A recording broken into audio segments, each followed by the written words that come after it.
যাতে করে আমরা কোথাও কোনো বিশেষ সংকীর্ণতার মধ্যে পড়ে না যাই। তাতে সুবিধা হবে একটি যে আমরা ভালোভাবে বিষয়টি বুঝতে পারবো এবং অন্যান্যদের সঙ্গে আলোচনা করতে পারবো।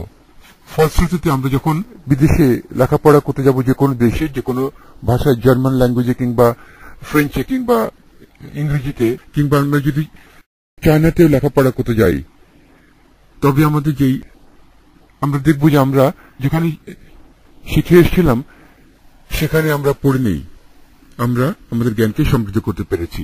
সুতরাং আমরা যে বইটি থেকে কাজ করছি সেই পৃষ্ঠার নম্বর মাঝে মাঝে আমরা বলে দেবো। মাঝে মাঝে আমরা সবসময় কোন বই থেকে কাজ করছি, অনেক সময় আমরা উদ্ধৃতি পাই না আমাদের নোটস থেকে। যখন আমরা রেকর্ডস গুলি আমরা শুনবো, করছি রেকর্ডস, তখন আমরা কিছু কাজ করবো। যখন আমরা ভালো বুঝতে না পারি তাহলে রেকর্ড বন্ধ করে আমরা মেন্টরদের সঙ্গে আলোচনা করবো এবং নিজেরা বুঝবার চেষ্টা করব।